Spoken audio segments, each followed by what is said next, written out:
So check this out, you guys, and let me know if you ever heard of this. So back in the mid 1900s, environmentalists and marine biologists decided to drop over 2 million tires into the ocean in an effort to stimulate more marine life into the ocean.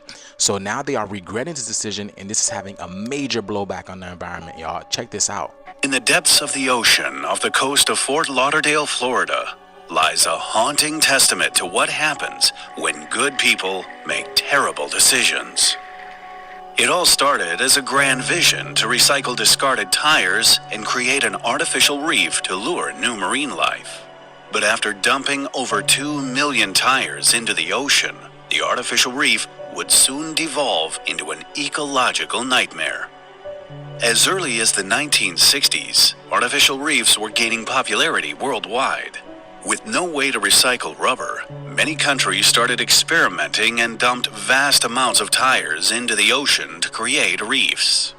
The concept of the Osborne Tire Reef took shape in the 70s, emerging as a proposed solution to the mounting landfill waste crisis.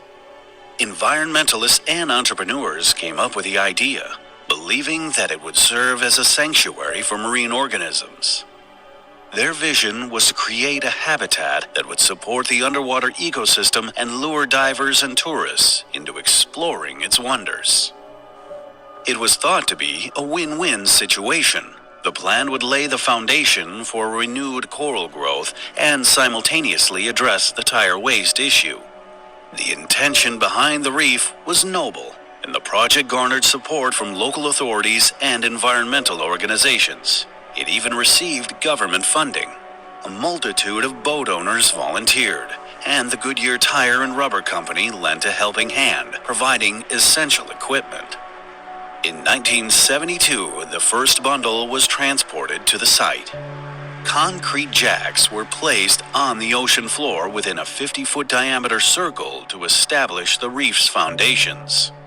The tires were bundled together and secured with steel cables and chains, forming interconnected structures intended to mimic the complexity of natural coral reefs. The bundles were then dumped without a strategic plan or placement, scattered across a 35-acre area at a depth of about 70 feet. As a symbolic gesture, Goodyear's renowned blimp graced the occasion, releasing a gold-colored tire to christen the site where the new reef would thrive. And so, the Osborne Tire Reef came into existence, with over 2 million tires at the bottom of the ocean poised for its transformative mission. By the 1980s, the dark reality of the ill-fated project began to unfold. While some tires were properly bound together before being submerged, others were discarded loosely after authorities permitted dumping used tires at the site. Moreover, the steel clips that secured them quickly corroded in salt water. As a result, the tires became untethered, allowing them to drift freely with the ocean currents.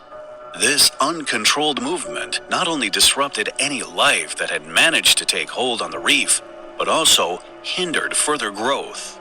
They collided with the natural reefs of the nearby Florida Reef Tract, causing damage to coral and driving away fish. The region's frequent tropical storms and hurricanes further exacerbated the situation. The drifting tires smashed into corals, smothering them under a layer of tires. But it wasn't just the physical destruction that plagued the reef.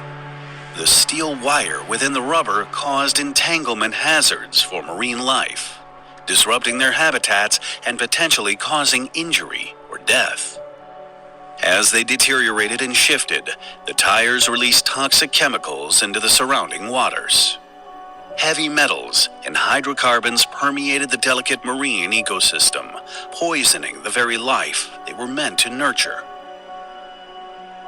Instead of bustling schools of fish, it became a desolate wasteland.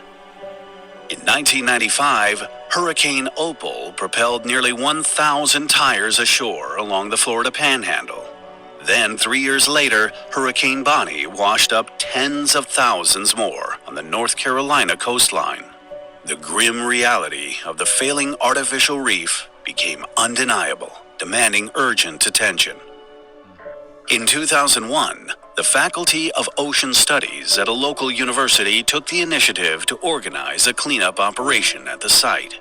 But the task was daunting, and the progress was disheartening as only 1,700 tires were removed at an astounding cost of $17 each. The projected cleanup cost was estimated at $30 million, hindering significant efforts for years to come. But hope reignited in 2007 when officials sought assistance from the military. That summer, military divers started the retrieval operation. They bundled and lifted the tires from the ocean floor, transporting them to a recycling facility in Georgia, where they were turned into a tire-derived fuel for a paper mill. In the first month alone, they successfully removed 44,000 tires, and the total count reached over 70,000 by the end of 2009. Despite the efforts, several hundred thousand of the estimated 2 million tires still rest in the coastal waters of Florida. As the fight to undo the damages continues, the battle is far from over. Broward County also sued involved parties for environmental damages and cleanup costs. This legal battle is ongoing. The shattered coral reefs, toxic pollution, and desolate underwater landscape bear witness to the irreversible damage caused by the Osborne Tire Reef.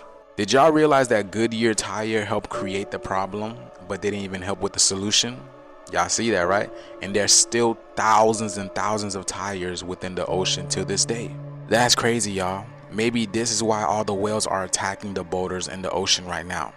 Like, who knows? You know what I'm saying? Because the whole planet is waking up right now. The animals in the ocean, all of them, they're waking up. But did you guys hear about this? I never heard of this. But let me know what you guys think about this video. This video is strictly for entertainment purposes only. I am only raising awareness to interesting situations during these interesting times. Like, comment, and share for more videos like this. Thank you for tuning to my frequency. Let's get this shift. Peace in.